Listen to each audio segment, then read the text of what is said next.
일단은 어쨌든 조만간에 여기는 이내 책방 라디오고요. 저는 이내입니다.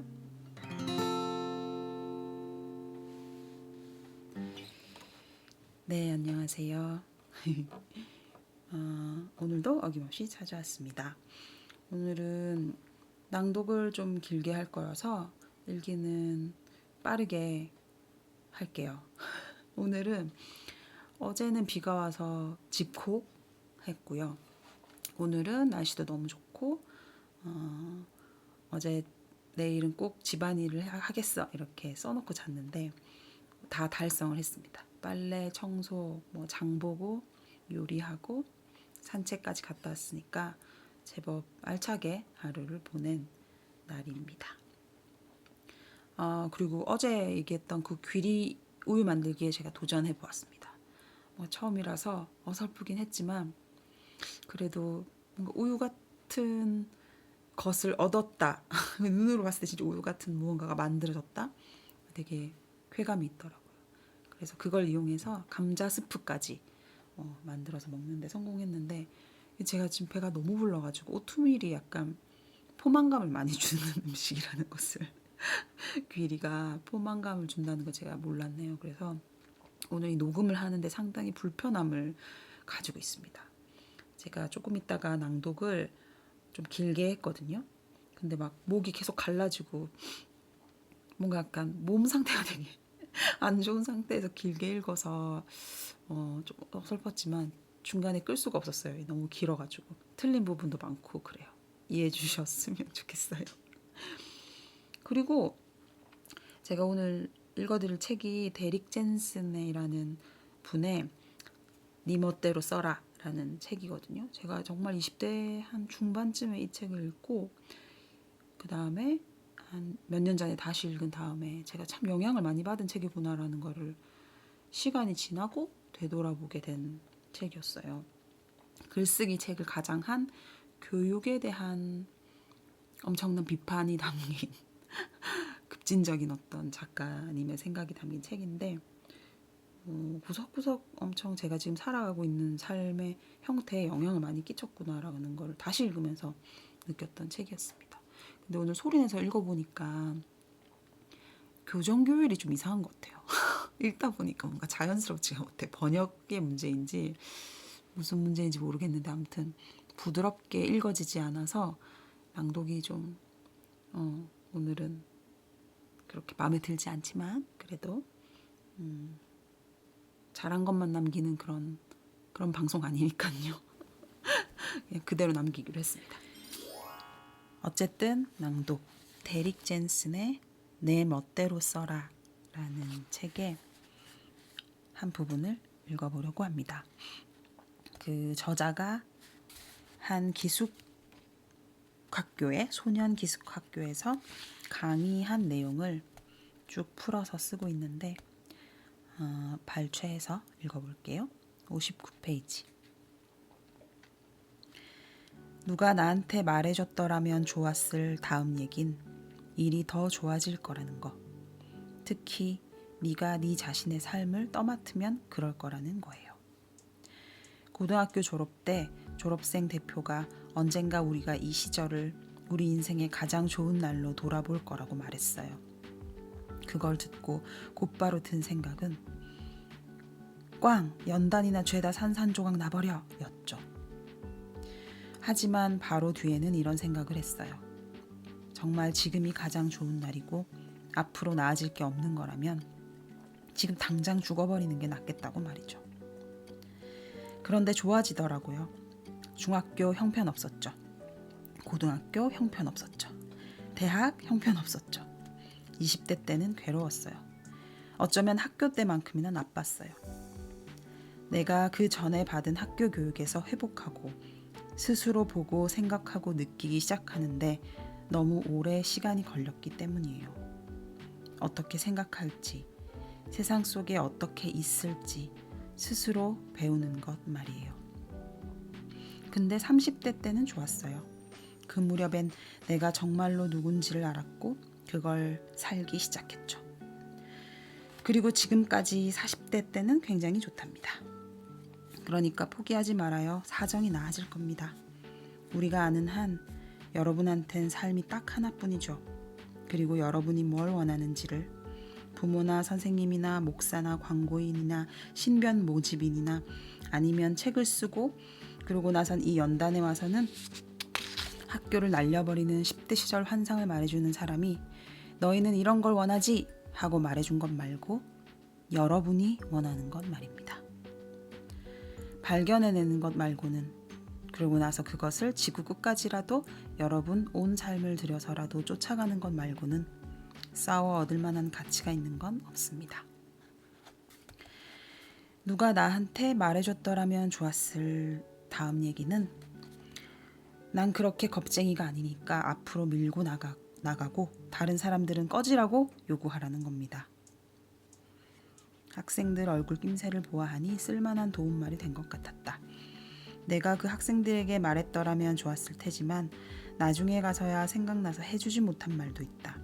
그건 내가 앞뒤 헤아리지도 못하고 한 실수보다는 소심해서 하지 못한 실수를 더 많이 아쉬워한다는 말이었다.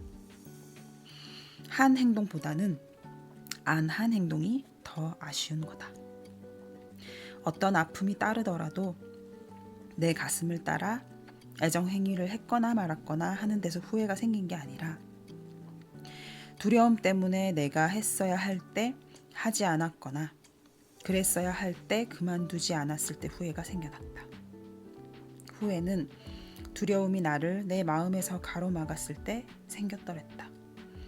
이게 그저 여자 문제만 그런 게 아니라 모든 일에도 다 마찬가지로 그랬다고 그 학생들에게 말해주었더라면 좋았겠다.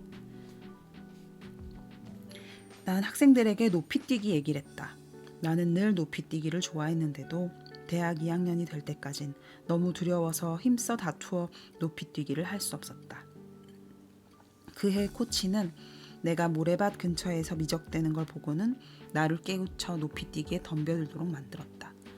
난 점점 학교 기록을 깼고 연맹 선수권을 획득했다. 하지만 그리고 나선 졸업을 했고 시간은 다 가고 말았다. 너무 겁이 많아서 더 일찍 높이뛰기를 시작하지 않았기 때문에 내가 얼마나 더 잘 할 수 있었을지 이제 난 결코 알 수 없을 거라고 학생들에게 말했다. 난 그런 일이 내 평생 다신 일어나도록 내버려두지 않겠다고 맹세했다. 내 시간이 다 되었을 때 내가 원한 걸 그리고 내가 할 수 있는 걸 했기를 바란다. 나는 또 이런 얘기도 했다. 난 때때로 소심함이 탐욕과 궁극주의와 증오만큼이나 확실하게 이 행성을 파괴하고 있다고 생각합니다. 난 이제 이것들이 똑같은 문제의 여러 모습이라는 걸 압니다. 만일 우리 나머지 사람들이 이미 복종하도록 길러지지 않았다면 힘 있는 사람들이 틀에 박힌 흉악한 짓들을 저지를 수 없었을 테죠. 이 행성은 죽임을 당하고 있고 내가 죽을 그때가 다가올 때 내가 더 많이 노력했더라면, 더 과격했더라면, 이 행성을 지키느라 더 많이 투쟁했더라면 하고 뒤를 돌아보고 싶지는 않아요. 난 정말로 내 삶이 중요한 문제가 되는 듯이 내 삶을 살고 싶고 사는 듯이 내 삶을 살고 싶고 그게 진짜인 듯이 내 삶을 살고 싶어요. 그리고 나보다 앞선 세대의 사람들이 내게 미안하다고 했어야 하는 것과 마찬가지로 나도 여러분에게 미안하다고 말할게요. 우리가 세계를 넉마로 만들어 여러분에게 넘겨주고 있으니까요. 우리 세대 사람들은 여러분에게 사회적 행동 양식들과 구조들, 존재하고 생각하는 방식들, 지구를 죽이고 있는 물리적인 인공물들을 그대로 넘겨주고 있어요. 우리는 얼빠진 짓을 하고 있어요. 형편없이. 그리고 여러분들은 그 때문에 고통받을 거예요. 정말 미안해요. 이런 얘기를 하다 보니까 누가 나한테 말해주었더라면 좋았을 게 하나 더 떠오르네요. 그랬더라면 그건 나를 몇 년 동안의 괴로움에서 구해주었을 텐데요. 여러분들은 미치지 않았습니다. 이 문화가 미친 거예요. 우리 문화가 이 지구의 생태적 하부 구조를 체계적으로 뒤흔들고 있고, 그런데도 우리가 프로스포츠에 기울이는 만큼도 그 문제에 관심을 쏟지 않는 게 여러분한테는 정신이 돈 짓처럼 보인다면 그건 정말로 정신이 돈 것이기 때문입니다.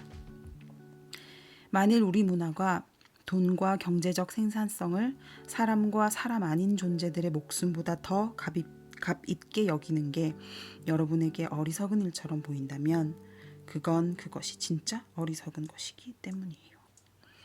거의 모든 사람들이 깨어있는 시간을 차라리 하지 않는 게 좋을 작업을 하느라 거의 다 써버리는 것이 여러분에게 미친 짓처럼 보인다면 그게 진짜 미친 짓이기 때문이죠. 여러분이 이런 것들을 생각하는 데는 잘못된 게 하나도 없어요. 사실 그건 여러분들이 아직 살아있다는 걸 뜻한답니다. 난 또 누가 이런 말을 내가 100번을 들어야 알아듣는다면 100번이라도 해 주었다라면 좋았겠어요. 행복해져도 괜찮아. 네 삶을 네가 원하는 방식 꼭 그대로 살아도 괜찮아. 일자리를 안 얻어도 괜찮아. 일자리를 결코 얻지 않아도 괜찮아. 널 행복하게 만들어주는 것이 무엇인지 알아내고 그리고 나서 그걸 얻으려고 싸워도 좋아. 네가 누군지 발견해내는 일에 네 삶을 다 쏟아붓는 거야. 내 시간이 다 됐다. 소년들은 소리 지르기 시작했다. 몇몇은 강단 위로 달려들었다. 키가 훌쩍하고 깡마른 한 소년이 간절하게 물었다. 이 모든 말이 우리가 원하지 않는 건 어떤 것도 결코 하지 않아도 된다는 뜻인가요? 그게 모두 다 쉬울 거란 뜻인가요? 아주 힘들 거야. 넌 1000번, 10,000번 실수를 할 거야. 그러면 넌 그것들에 다 값을 치러야 해. 이런 식으로든 저런 식으로든. 그게 네가 배워가는 유일한 길이야. 아님 적어도 내가 배우는 유일한 길이야. 그러나 힘든 부분은 너의 힘든 부분일 거고 다른 사람들이 자기들이 가진 이유로 아닌 어쩌면 아예 아무 이유도 없이 너한테 덜 쉬운 힘든 부분들은 아닐 거야. 그리고 네가 그것들의 주인이라는 사실이 네가 그것들에 대해서 책임이 있다는 것이 온 세상을 다르게 만들어 놓는단다.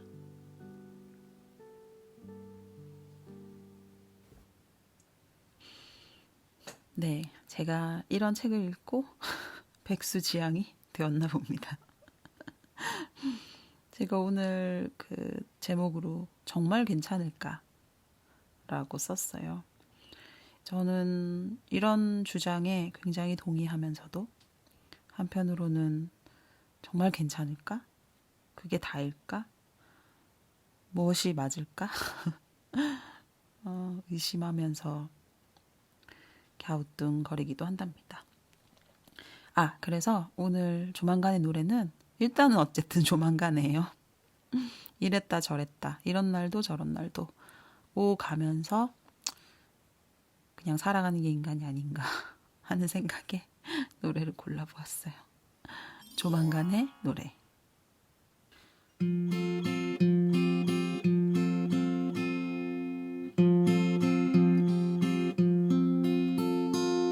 이런 날도 있네요. 누구도 만나지 않고 아무 일 없이 지나가는 하루. 이런 날도 있네요. 외롭고 쓸쓸하고 조용하고 무엇보다 심심하고 일단은 어쨌든 조만간에 좀 나가봐야겠어요. 일단은 어쨌든 조만간에 말이나 걸어봐야겠어요.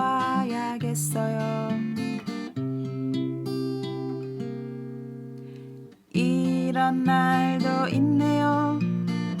하루 종일 사람들에 둘러싸여 눈 깜빡할 새 지나가는 하루.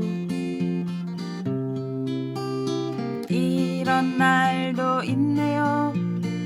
신나고 바쁘고 정신없고 무엇보다 내가 없고 일단은 어쨌든 조만간에 좀 혼자 있어야겠어요.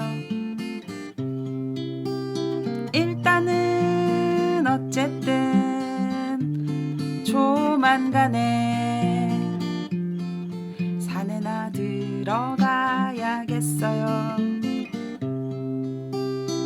일단은 어쨌든 조만간에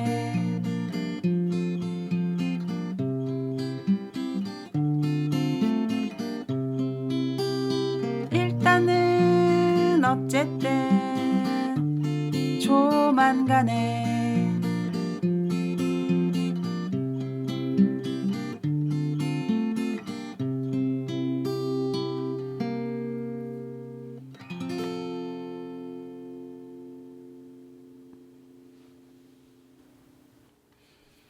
오늘도 이내 책방 라디오 함께 해주셔서 고맙습니다. 전 아직도 배가 꺼지지 않았네요. 여러분, 오트밀은 굉장한 포만감을 준다는 거 정보를 알려드리면서 오늘은 여기까지 할게요. 오늘 하루도 수고 많이 하셨고요. 각자의 자리에서 하신 만큼, 버틴 만큼, 그냥 있었던 만큼 충분히 수고하셨습니다. 그리고 우리는 내일이 있으니까 다시 시작해봐요.